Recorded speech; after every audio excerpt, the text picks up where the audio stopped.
lockdowns ended, lots of accidents. Well, of course, you can probably account that to the fact that, well, more cars means more chances of accidents. Yes, that's true, but I also believe that you have people who follow the appropriate, shall we say, structure of lanes. Accidents tend to be less.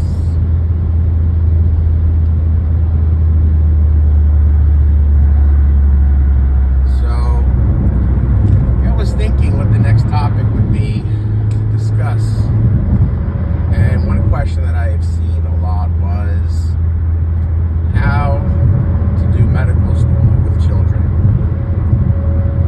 And I'm going to tell you that is a really hard question. It's a really hard question because not a single kid is the same. And not a single family unit is the same. So I'm going to let you know what I used to do. And hopefully that will give you some ideas. And then that way you can tailor your experience to your specific needs and your specific situation. So as I said at one point, or at least I'm pretty sure I said at one point, you know, when I got into medical school, I already had 3 children.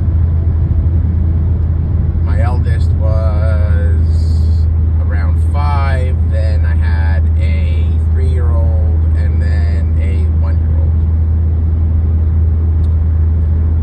So the challenge was how to not make such an impact on their life. And obviously the loss of my income, which wasn't a king's ransom to begin with, was going to impact them one way or another, but the goal was to minimize it.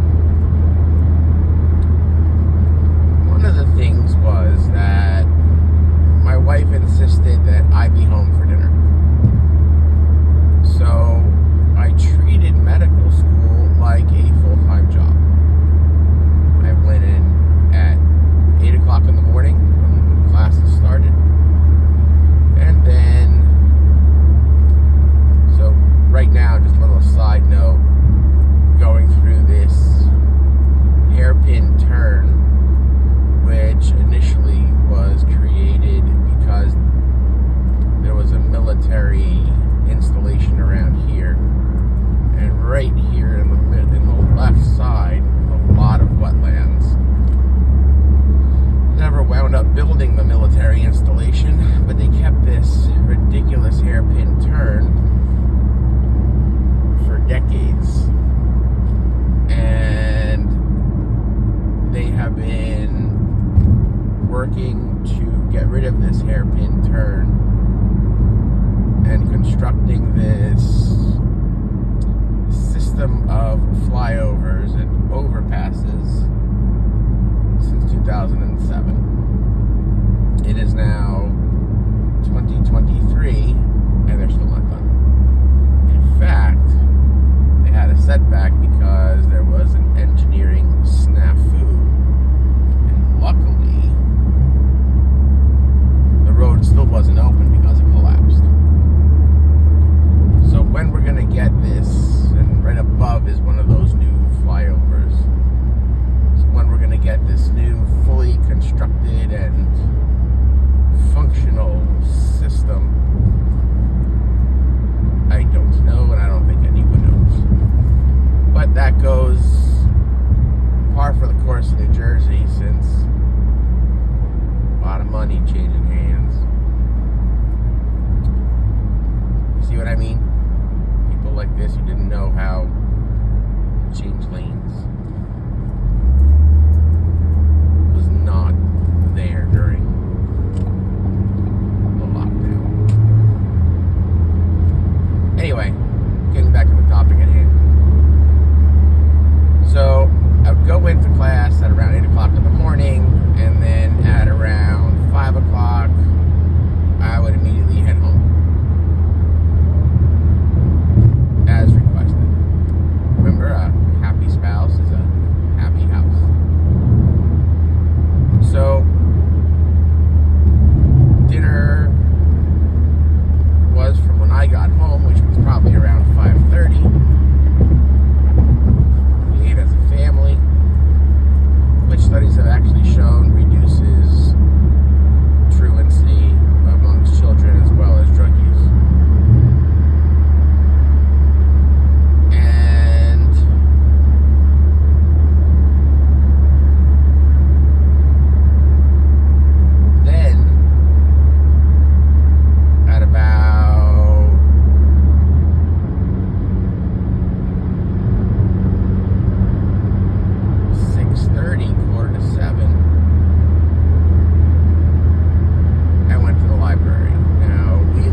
which meant that by the time I got home, the girls were already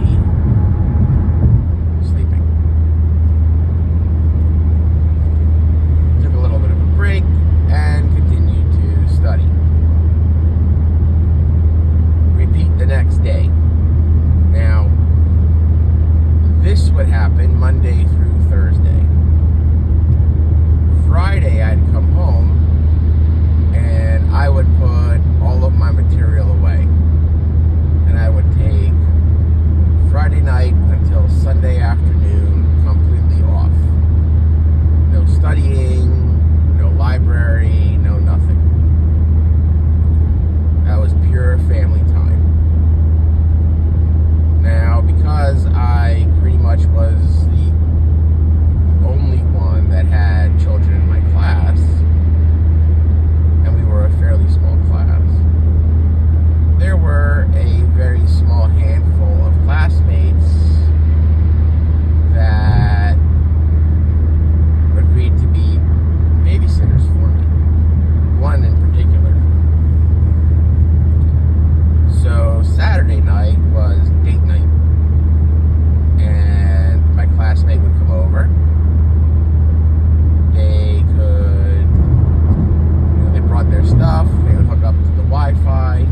my daughter to lecture, one of my deans came up to me, and I remember it was gross anatomy lab day that day. He's like, please tell me she's not going to the anatomy lab. I said, no, my wife is picking her up at lunchtime.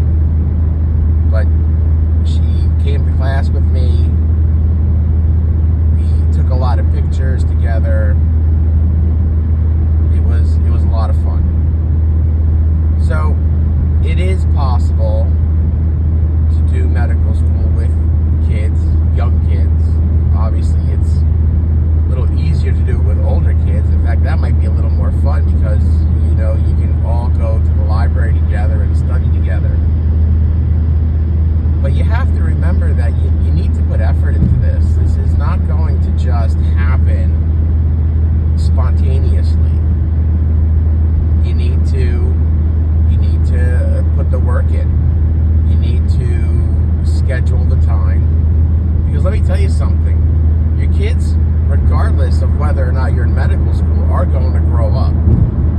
It's not going to stop just because you